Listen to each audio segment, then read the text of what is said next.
जादुई रंग बिरंगी चूड़ियों का जादू।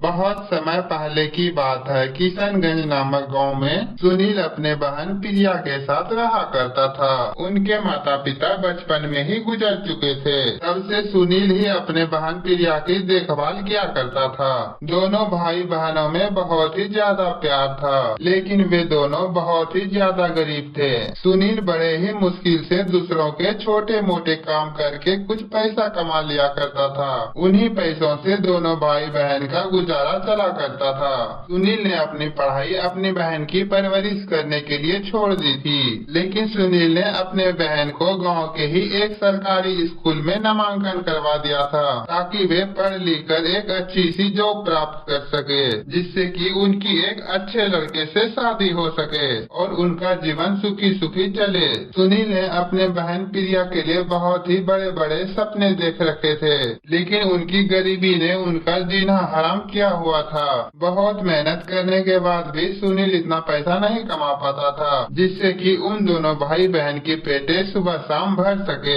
सपनों को पूरा करने का तो सवाल ही पैदा नहीं हो सकता था। लेकिन जब एक दिन प्रिया स्कूल से पढ़कर वापस घर आती है, तो वह पड़ोस में खेल रही दो लड़की रिया और जिया के पास चली जाती है। खेलते ही खेलते उनकी नजर उन दोनों लड़की की पहनी हुई चूड़ियों पर पड़ती है। उन दोनों लड़कियों के हाथ में इतनी सुंदर सुंदर रंग बिरंगी चूड़ियों को पहना देखकर प्रिया का भी मन चूड़ी पहनने का करने लगता है। इसलिए प्रिया सिया से कहती है, रिया, तुम्हारी चूड़ी तो बहुत ही ज्यादा सुंदर लग रही है और इन चूड़ियों को पहनने की वजह से तुम्हारे हाथों की सुंदरता और भी बढ़ गई है। हाँ प्रिया, हमारे हाथों की सुंदरता तो इन्हीं के पहनने से बढ़ी है ना। आखिर ये चूड़ी कोई मामूली चूड़ी थोड़ी ही है ना। इन रंग बिरंगे सुंदर चूड़ियों को मेरे पिताजी दूसरे शहर से लेकर आए हैं। इन चूड़ी की कीमत भी यहाँ मिलने वाली चूड़ियों से 4 गुना ज्यादा है। मेरे पिताजी मेरे और रिया के लिए दूसरे शहर से ये चूड़ी खरीद कर लाए हैं। रिया, तुम मुझे इन चूड़ियों में से कुछ चूड़ियाँ मुझे पहनने के लिए दोगी?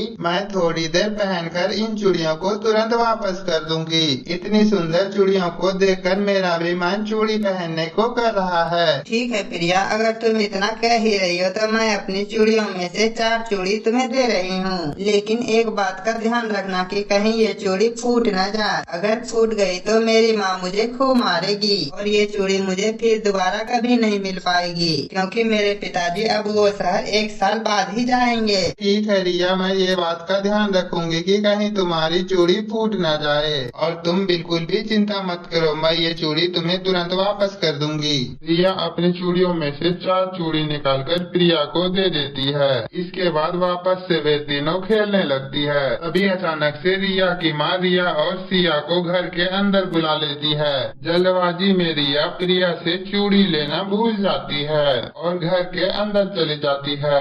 रिया को भी इस बात का याद नहीं रहता है कि उसने रिया को चूड़ी वापस नहीं की है और प्रिया भी अपने घर वापस आ जाती है। प्रिया घर आकर घर का काम करने लगती है। तभी अचानक से बर्तन धोते समय प्रिया के हाथ से रिया की 2 चूड़ी फूट जाती है। चूड़ियाँ फूटते ही प्रिया रोने लगती है और मन ही मन सोचने लगती है, हे भगवान, ये क्या हो गया मुझसे? रिया ने मुझे इसी शर्त पर चूड़ी दी थी कि मैं उनकी चूड़ी का ध्यान रखूंगी और मुझसे ये चूड़ी कहीं फूट न जाए और कुछ देर में ही मैं उनकी चूड़ी वापस कर दूंगी। पर ये चूड़ी तो मुझसे फूट गई। अब मैं रिया को चूड़ी कैसे वापस करूंगी? अगर मैं रिया को चूड़ी वापस नहीं की तो वो मुझे चोर समझेगी और वो मुझे कभी भी कुछ नहीं देगी। मेरे तो समझ में नहीं आ रहा है कि मैं क्या करूँ अब। हे भगवान, अब कैसे मैं चूड़ी रिया को वापस करूंगी? अब आप ही कुछ करो। इतना कहकर प्रिया बहुत जोर जोर से रोने लगती है।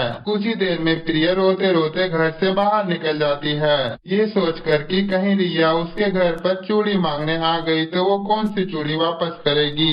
घर से निकलने के बाद प्रिया रोते रोते रास्ते में चल रही होती है। चूड़ियों के टूट जाने के गम के कारण प्रिया को पता ही नहीं चलता है कि वो चलते चलते इतनी बड़ी घनी जंगल में आ गई है। लेकिन प्रिया जैसे ही जंगल में पहुंचती है तो उसे जंगल से बचाओ बचाओ की आवाज सुनाई देती है। प्रिया आवाज सुनकर इधर उधर देखती है, लेकिन दूर दूर तक उसे कोई दिखाई नहीं देता है। प्रिया जब आवाज को सुनकर आगे बढ़ती है तो वो देखती है कि एक छोटी सी परी को किसी ने बांध बंद कर रखा है। वो परी ही बचाने के लिए आवाज लगा रही थी। प्रिया तुरंत जाकर उस परी को बचाती है। हे परी रानी, आपको यहाँ पर किसने बांध दिया था और आप अपनी खुद की शक्तियों का उपयोग कर इस रस्सी को क्यों नहीं खोल पा रही थी? बेटी, मुझे यहाँ पर एक जादूगर ने अपनी जादुई शक्ति से बांध दिया था, इसलिए मैं अपनी शक्तियों का प्रयोग नहीं कर पा रही थी। लेकिन तुमने मुझे उसके जादू के बंधन से खोलकर मुझे आजाद किया है। इसके लिए तुम्हारा बहुत बहुत धन्यवाद।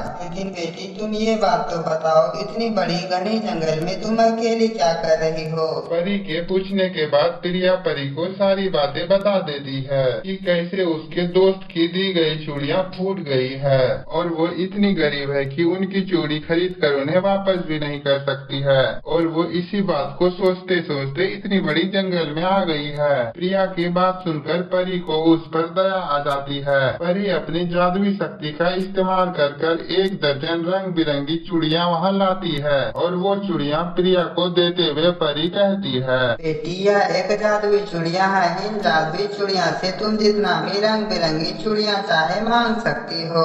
इन जादुई चूड़ियाँ से तुम ढेर सारी चूड़ियाँ मांगकर तुम अपनी दोस्त की चूड़ियाँ वापस कर देना और तुम अपनी एक चूड़ियों की दुकान खोल लेना। उन दुकान से तुम्हारी अच्छी खासी आमदनी होने लगेगी, जिससे तुम्हारी सारी गरीबी खत्म हो जाएगी। जादुई परी से जादुई रंग बिरंगी चूड़ियाँ लेकर प्रिया अपने घर आ जाती है। उन जादुई चूड़ियों से रंग बिरंगी चूड़ियाँ मांगकर रिया और सिया को उनकी टूटी हुई चूड़ी वापस कर देती है और उन्हीं जादुई चूड़ियाँ से वो रंग बिरंगी ढेर सारी चूड़ियाँ मांगकर उसे बाजार में बेचने लगती है। और कुछ ही दिनों में दोनों भाई बहनों की गरीबी पूरी तरीके से खत्म हो जाती है और वे दोनों गांव की सबसे अमीर व्यक्ति बन जाते हैं। जादुई चूड़ियों की मदद से दोनों भाई बहनें खुशी खुशी अपना जीवन व्यतीत करने लगते हैं। तो दोस्तों, कैसी लगी हमारी ये कहानी हमें कमेंट बॉक्स में कमेंट करके जरूर बताएं। अगर कहानी अच्छी लगी हो तो वीडियो को लाइक करें और चैनल को सब्सक्राइब